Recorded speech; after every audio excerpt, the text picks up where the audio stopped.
I'm here. Right. Are you practicing? No. Right. So Dongpo is very active collaborator in Taiwan for the OpenStreetMap community. All right. Fancy. All right. So he's gonna talk about how collaboration makes OpenData better, or if it's possible. Right. Let's give him a warm welcome. Good evening, everyone. The title I'm going to talk about is crowdsourcing make open data better. I try to use the real case to explain our work. And this is a real case, use the citizen science project. And it's one question, if a local government want to build the new rule, construct a new rule, how can we start them and use the useful data, solid data?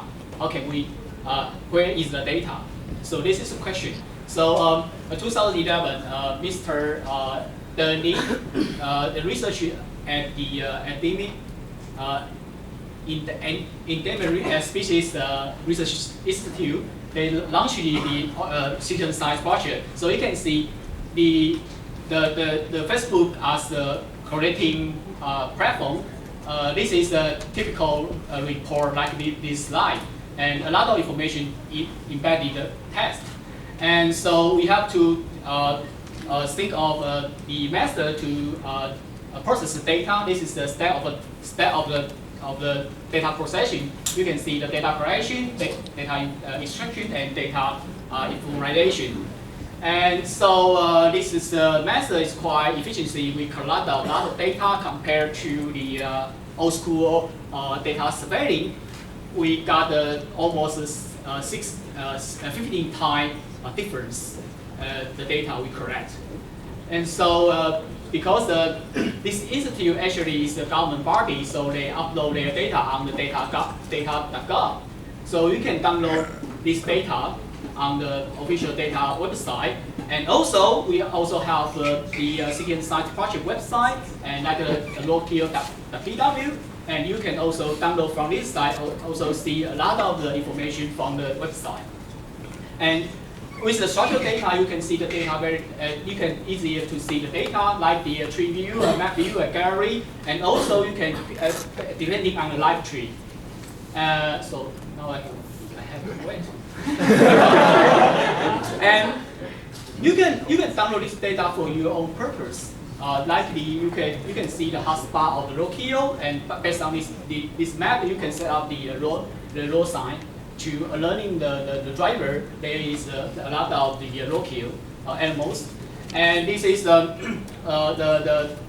this is linked data, the ontology for linked data, and we use a lot of control vocabulary and domain knowledge to formalize data.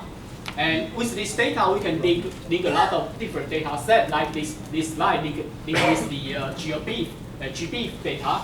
This is GBIF data is the globalized species name.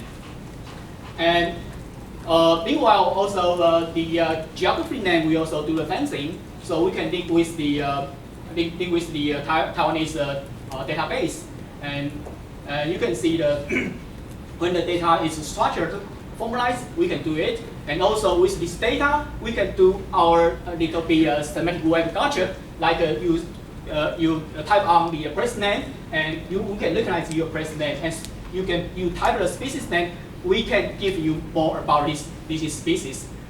We try to make the data circle, a healthy data circle, make data flow.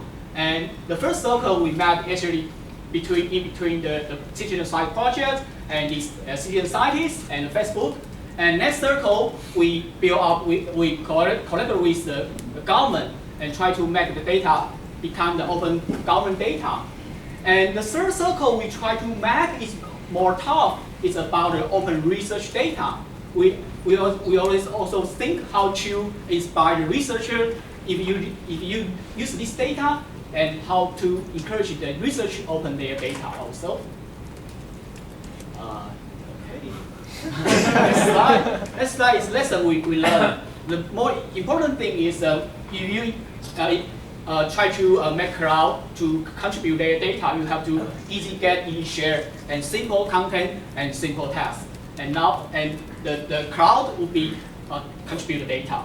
And the second lesson is the domain knowledge is quite important in our case. With this knowledge, we can make a good data cleaning and make good data exploration. And the last lesson I want to tell about us is I invite you to think open is very important, yes, but I invite you to think how cloud want to make their job, government job or our job. I think the mutual benefit is very important. Thank you very much.